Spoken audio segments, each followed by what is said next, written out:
Una idea común sobre los antiguos romanos es que eran el ejemplo perfecto de racionalidad en el gobierno, el aprendizaje y la organización militar. Esta noción proviene principalmente de los estereotipos de la era del Renacimiento y la Ilustración sobre los romanos y los griegos, pero en realidad hicieron más de unas cuantas cosas que retan un poco esa percepción.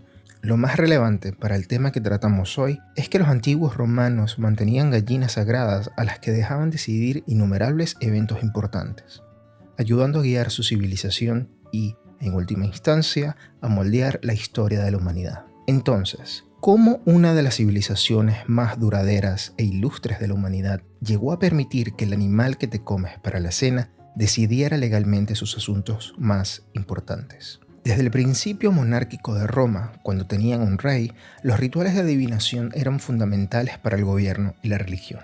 Roma atribuye muchos de sus rituales de adivinación a su legendario fundador, Rómulo. No sabemos si Rómulo realmente existió, pero el periodo legendario del que proviene explica por qué los romanos veían la adivinación como una función importante del Estado. Rómulo fue uno de los 7 reyes legendarios y el concepto del sacerdocio se construyó alrededor de los poderes de esos reyes, que luego se difundieron en el Senado y los colegios sacerdotales. Los etruscos, vecinos del norte de Roma, eran considerados expertos en adivinación, y el último rey de Roma, Tarquinio el Soberbio, era etrusco. El dominio etrusco finalmente mezcló sus rituales religiosos y de adivinación con los de los romanos. Y así, cuando Tarquinio fue derrocado en el año 509 a.C., los sacerdotes etruscos responsables de la adivinación en la corte real fueron retenidos por el Senado. Estos eran los arúspices y se diferenciaban de los sacerdotes adivinatorios romanos, llamados augures. En cuanto al colegio de sacerdotes, un colegio estaba compuesto por sacerdotes que participaban en los mismos deberes y rituales. Los colegios también estaban integrados en el Senado y la gobernación. El Senado que gobernaba Roma durante la era republicana, a su vez, era parte de la élite romana o los patricios. Los patricios provenían de un número limitado de familias que continuaron dominando la política romana hasta bien entrada la era imperial. Sabemos, según algunas listas de sacerdotes que aún existen, que casi siempre eran seleccionados entre los senadores en función, especialmente en los colegios. También es importante señalar que los sacerdotes en Roma no eran sacerdotes profesionales en el sentido de que casi siempre tenían otros trabajos, generalmente, como se mencionaba, en la política como senadores, pero también en el ejército y los negocios. No fue sino hasta el siglo IV a.C. que los colegios comenzaron a reclutar candidatos de la clase plebeya, y aún así eran del extremo más elitista de los plebeyos. Entonces, ¿por qué eligieron gallinas para dar forma al mundo? En una palabra, Júpiter. Júpiter era adorado como el dios principal en la era regia.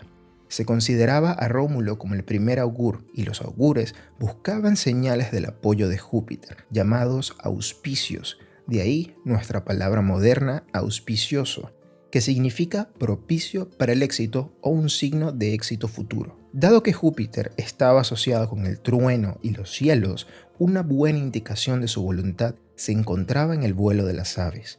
Por lo tanto, los augures, como Rómulo y sus descendientes, observaban cosas como dónde y cómo volaban las aves en el cielo. Los reyes realizaban estos rituales y, más tarde, los hacía el Senado, para comprender la voluntad de Júpiter cuando se trataba de decisiones importantes. En cuanto a los detalles prácticos, las aves volaban dentro de un espacio delineado en el cielo y en el suelo por los augures, quienes definían qué era sagrado y los límites de la ciudad. También designaban los templos y otros espacios, y, como dato curioso, de esa tarea proviene nuestra palabra inauguración. De otro modo, ya fuera leyendo los signos de las aves o delineando espacios sagrados, un auspicio era una señal con un efecto permanente. La observación de un augur era vinculante, ya que se consideraba una comunicación directa con Júpiter. Como habrán podido deducir de todo esto, ser augur garantizaba una vida cómoda y de mucho poder. Esto nos lleva a las gallinas. Como aves, las gallinas también eran consideradas mensajeras de Júpiter. Ahora, podemos preguntarnos lo siguiente. La mayoría de las aves pueden volar por los cielos, así que tiene sentido que sean mensajeras de un dios originario de allí. Pero, ¿por qué las gallinas? Ellas pueden volar de forma extremadamente limitada, o quizás es más correcto decir que saltan con estilo hacia el aire. Elevarse por los aires con elegancia no está precisamente entre sus habilidades. Primero, es cierto que incluso en tiempos de la República, las gallinas eran tan poco valoradas como lo son hoy. Así que no tenemos pruebas concluyentes sobre por qué se usaban gallinas en particular, aunque se han propuesto varias hipótesis.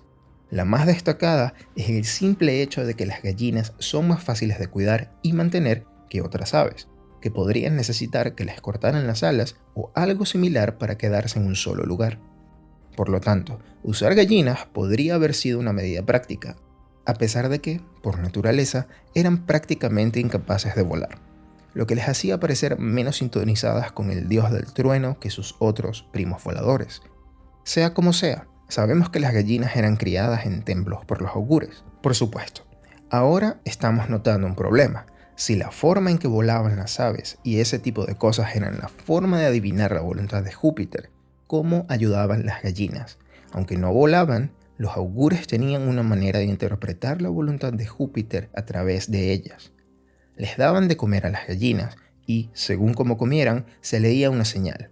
Este ritual, que técnicamente podía hacerse con cualquier ave, se llama tripudium y sorprendentemente fue muy importante durante la era republicana. En cuanto a cómo funcionaba, en términos simples, si la gallina comía y dejaba caer su comida mientras lo hacía, era un buen augurio que apoyaba la acción en cuestión. Si una gallina sagrada se negaba a comer, se consideraba un mal presagio.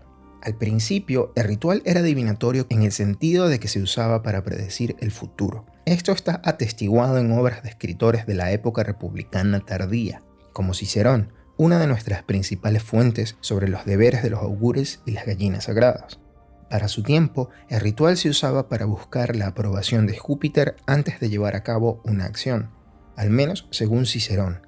La señal, al ser un auspicio, se volvía vinculante, ya que se consideraba que la voluntad de Júpiter se había revelado al augur.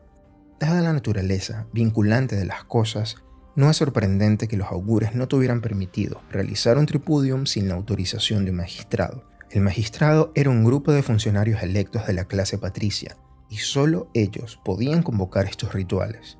Esto podía suceder en casa con el Senado, durante una campaña militar o incluso en barcos de guerra, como veremos en una historia que discutiremos en breve. También vale la pena señalar aquí que según Cicerón, la mayoría de los magistrados o bien eran augures o asistían a tantas sesiones del Senado que estaban muy familiarizados con la adivinación.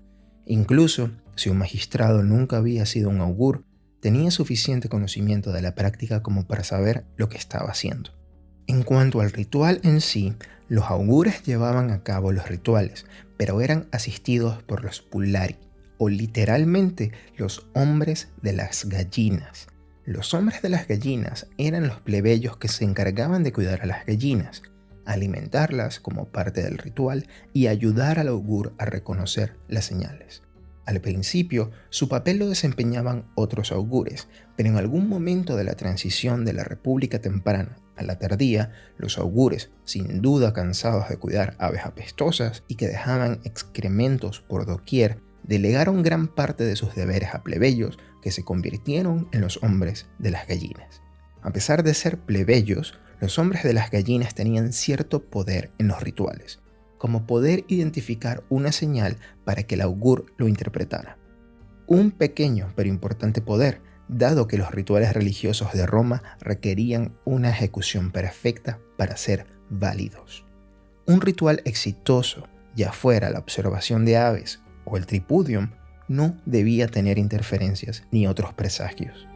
Estas interferencias o sucesos inesperados durante un ritual se llamaban vitium y podían ser tan simples como que el hombre de las gallinas presente soltara un gas o que un rayo apareciera de la nada.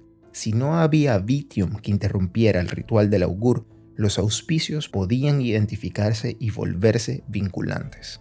A veces se acusaba a los plebeyos, hombres de las gallinas, de controlar ciertas partes de los rituales para fabricar la voluntad de Júpiter. Por ejemplo, se les acusaba a veces de no alimentar a las gallinas para lograr un resultado positivo, ya que cuando las gallinas comían con entusiasmo, era más probable que dejaran caer su comida, lo que se consideraba auspicioso. Debido al hecho de que todo el sistema dependía, en gran medida, de cuán hambrientas estuvieran las gallinas, Cicerón, quien fue un augur durante aproximadamente una década entre los años 52 y 43 a.C., llegó a decir que la verdadera adivinación, es decir, la capacidad de ver el futuro, ya había desaparecido en Roma para su tiempo.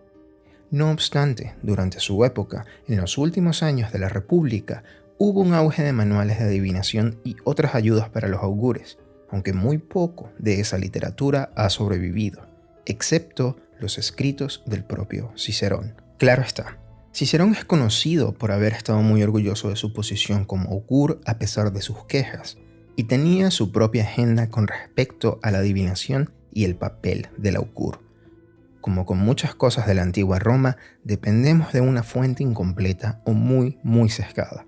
Igual que con las gallinas sagradas hambrientas, lo tomaremos por lo que es. Un ejemplo de las fechorías que podían ocurrir en estos rituales lo encontramos en la batalla de Aquilonia en el año 293 a.C. El cónsul Lucio Papirio Cursor quería enfrentarse al enemigo basándose en un resultado positivo del ritual de Tripudium. Papirio anunció el auspicio, hasta que sus otros hombres de las gallinas expresaron sus dudas. Ellos consideraron la mentira de su compañero como extremadamente grave, una ofensa mayor. Demostrando la baja posición de los hombres de las gallinas en la sociedad, no informaron directamente al cónsul, sino a su sobrino. El sobrino se llevó el crédito por detener la farsa, no los hombres de las gallinas. Como castigo, el cónsul colocó al hombre infractor en la primera línea de la batalla que se avecinaba, donde fue inmediatamente atravesado por una jabalina, lo que finalmente fue considerado un castigo divino por haber tergiversado la voluntad de los dioses. Por supuesto, a veces no eran los humildes cuidadores de las gallinas sagradas los que ignoraban a las aves mensajeras de los dioses, sino los hombres prominentes de la época. Un ejemplo claro ocurrió en el año 249 a.C., durante la batalla de Drepana. Publio Claudio Pulcro, quien comandaba la flota romana en ese momento, cometió un grave error. Antes de atacar a la flota cartaginesa, llamó a realizar el ritual de Tripudium, ya que el ataque no podía llevarse a cabo sin, por supuesto, consultar a las gallinas sagradas. Los cuidadores de las gallinas las sacaron de sus jaulas para alimentarlas, pero ellas no quisieron comer. Si hubiese sido un romano piadoso, Publio Claudio Pulcro habría acatado la señal de las gallinas sagradas y desistido del ataque. En lugar de eso, decidió burlarse aún más de la voluntad de los dioses. Al enterarse de que las gallinas sagradas no querían comer, respondió con un mordaz comentario: entonces, que beban, y las lanzó al mar, convirtiéndolas en comida para los peces. Luego, intentó llevar a cabo un ataque sorpresa nocturno, pero la flota cartaginesa logró, a su vez, adelantarse y rodear a la flota romana, acorralándola contra las costas.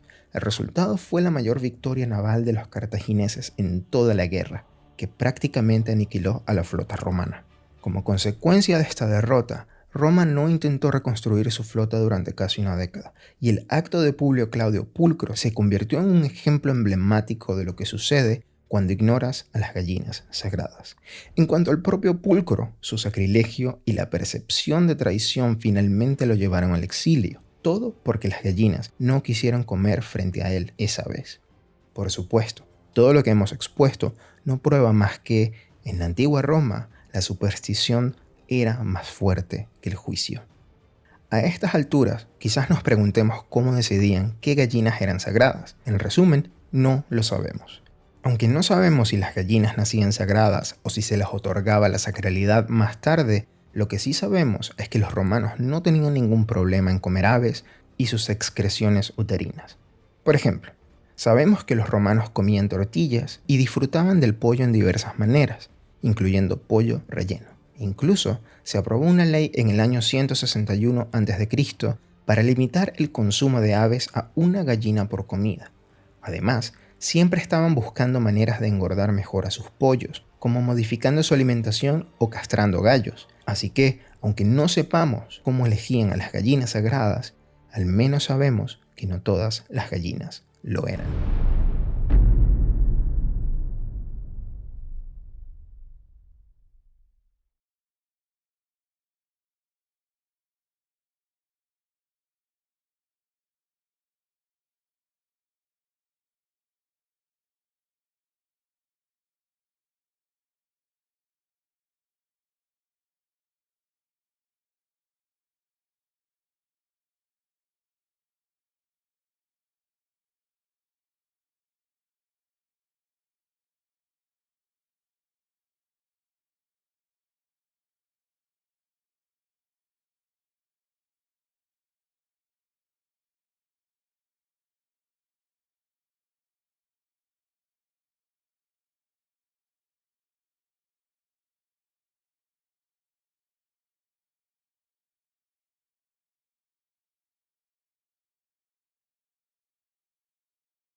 Una idea común sobre los antiguos romanos es que eran el ejemplo perfecto de racionalidad en el gobierno, el aprendizaje y la organización militar. Esta noción proviene principalmente de los estereotipos de la era del Renacimiento y la Ilustración sobre los romanos y los griegos, pero en realidad hicieron más de unas cuantas cosas que retan un poco esa percepción.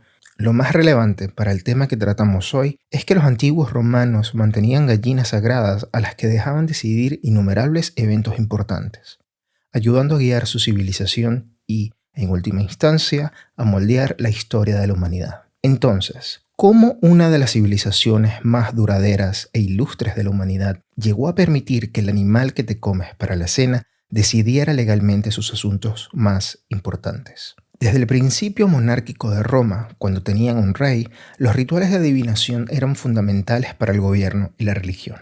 Roma atribuye muchos de sus rituales de adivinación a su legendario fundador, Rómulo. No sabemos si Rómulo realmente existió, pero el periodo legendario del que proviene explica por qué los romanos veían la adivinación como una función importante del Estado. Rómulo fue uno de los 7 reyes legendarios y el concepto del sacerdocio se construyó alrededor de los poderes de esos reyes, que luego se difundieron en el Senado y los colegios sacerdotales. Los etruscos, vecinos del norte de Roma, eran considerados expertos en adivinación, y el último rey de Roma, Tarquinio el Soberbio, era etrusco. El dominio etrusco finalmente mezcló sus rituales religiosos y de adivinación con los de los romanos. Y así, cuando Tarquinio fue derrocado en el año 509 a.C., los sacerdotes etruscos responsables de la adivinación en la corte real fueron retenidos por el Senado. Estos eran los arúspices y se diferenciaban de los sacerdotes adivinatorios romanos, llamados augures. En cuanto al colegio de sacerdotes, un colegio estaba compuesto por sacerdotes que participaban en los mismos deberes y rituales. Los colegios también estaban integrados en el Senado y la gobernación. El Senado que gobernaba Roma durante la era republicana, a su vez, era parte de la élite romana o los patricios. Los patricios provenían de un número limitado de familias que continuaron dominando la política romana hasta bien entrada la era imperial. Sabemos, según algunas listas de sacerdotes que aún existen, que casi siempre eran seleccionados entre los senadores en función, especialmente en los colegios. También es importante señalar que los sacerdotes en Roma no eran sacerdotes profesionales en el sentido de que casi siempre tenían otros trabajos, generalmente, como se mencionaba, en la política como senadores, pero también en el ejército y los negocios. No fue sino hasta el siglo IV a.C. que los colegios comenzaron a reclutar candidatos de la clase plebeya, y aún así eran del extremo más elitista de los plebeyos. Entonces, ¿por qué eligieron gallinas para dar forma al mundo? En una palabra, Júpiter. Júpiter era adorado como el dios principal en la era regia. Se consideraba a Rómulo como el primer augur y los augures buscaban señales del apoyo de Júpiter, llamados auspicios. De ahí nuestra palabra moderna auspicioso, que significa propicio para el éxito o un signo de éxito futuro. Dado que Júpiter estaba asociado con el trueno y los cielos, una buena indicación de su voluntad se encontraba en el vuelo de las aves. Por lo tanto, los augures, como Rómulo y sus descendientes, observaban cosas como dónde y cómo volaban las aves en el cielo. Los reyes realizaban estos rituales y, más tarde, los hacía el Senado, para comprender la voluntad de Júpiter cuando se trataba de decisiones importantes. En cuanto a los detalles prácticos, las aves volaban dentro de un espacio delineado en el cielo y en el suelo por los augures, quienes definían qué era sagrado y los límites de la ciudad. También designaban los templos y otros espacios, y, como dato curioso, de esa tarea proviene nuestra palabra inauguración. De otro modo, ya fuera leyendo los signos de las aves o delineando espacios sagrados, un auspicio era una señal con un efecto permanente. La observación de un augur era vinculante, ya que se consideraba una comunicación directa con Júpiter. Como habrán podido deducir de todo esto, ser augur garantizaba una vida cómoda y de mucho poder. Esto nos lleva a las gallinas. Como aves, las gallinas también eran consideradas mensajeras de Júpiter. Ahora, podemos preguntarnos lo siguiente. La mayoría de las aves pueden volar por los cielos, así que tiene sentido que sean mensajeras de un dios originario de allí. Pero, ¿por qué las gallinas? Ellas pueden volar de forma extremadamente limitada, o quizás es más correcto decir que saltan con estilo hacia el aire. Elevarse por los aires con elegancia no está precisamente entre sus habilidades. Primero, es cierto que incluso en tiempos de la República, las gallinas eran tan poco valoradas como lo son hoy. Así que no tenemos pruebas concluyentes sobre por qué se usaban gallinas en particular, aunque se han propuesto varias hipótesis. La más destacada es el simple hecho de que las gallinas son más fáciles de cuidar y mantener que otras aves, que podrían necesitar que les cortaran las alas o algo similar para quedarse en un solo lugar. Por lo tanto, usar gallinas podría haber sido una medida práctica, a pesar de que, por naturaleza, eran prácticamente incapaces de volar, lo que les hacía parecer menos sintonizadas con el dios del trueno que sus otros primos voladores. Sea como sea, sabemos que las gallinas eran criadas en templos por los augures. Por supuesto, ahora estamos notando un problema. Si la forma en que volaban las aves y ese tipo de cosas eran la forma de adivinar la voluntad de Júpiter, ¿cómo ayudaban las gallinas? Aunque no volaban, los augures tenían una manera de interpretar la voluntad de Júpiter a través de ellas. Les daban de comer a las gallinas y, según cómo comieran, se leía una señal. Este ritual, que técnicamente podía hacerse con cualquier ave, se llama tripudium y sorprendentemente fue muy importante durante la era republicana. En cuanto a cómo funcionaba, en términos simples, si la gallina comía y dejaba caer su comida mientras lo hacía, era un buen augurio que apoyaba la acción en cuestión. Si una gallina sagrada se negaba a comer, se consideraba un mal presagio. Al principio, el ritual era adivinatorio en el sentido de que se usaba para predecir el futuro. Esto está atestiguado en obras de escritores de la época republicana tardía, como Cicerón, una de nuestras principales fuentes sobre los deberes de los augures y las gallinas sagradas. Para su tiempo, el ritual se usaba para buscar la aprobación de Júpiter antes de llevar a cabo una acción, al menos según Cicerón. La señal, al ser un auspicio, se volvía vinculante, ya que se consideraba que la voluntad de Júpiter se había revelado al augur. Dada la naturaleza vinculante de las cosas, no es sorprendente que los augures no tuvieran permitido realizar un tripudium sin la autorización de un magistrado. El magistrado era un grupo de funcionarios electos de la clase patricia, y solo ellos podían convocar estos rituales. Esto podía suceder en casa con el Senado, durante una campaña militar o incluso en barcos de guerra, como veremos en una historia que discutiremos en breve. También vale la pena señalar aquí que según Cicerón, la mayoría de los magistrados o bien eran augures o asistían a tantas sesiones del Senado que estaban muy familiarizados con la adivinación. Incluso si un magistrado nunca había sido un augur, tenía suficiente conocimiento de la práctica como para saber lo que estaba haciendo. En cuanto al ritual en sí, los augures llevaban a cabo los rituales, pero eran asistidos por los pulari, o literalmente los hombres de las gallinas. Los hombres de las gallinas eran los plebeyos que se encargaban de cuidar a las gallinas, alimentarlas como parte del ritual y ayudar al augur a reconocer las señales. Al principio, su papel lo desempeñaban otros augures, pero en algún momento de la transición de la República temprana a la tardía, los augures, sin duda cansados de cuidar aves apestosas y que dejaban excrementos por doquier, delegaron gran parte de sus deberes a plebeyos que se convirtieron en los hombres de las gallinas. A pesar de ser plebeyos, los hombres de las gallinas tenían cierto poder en los rituales, como poder identificar una señal para que el augur lo interpretara.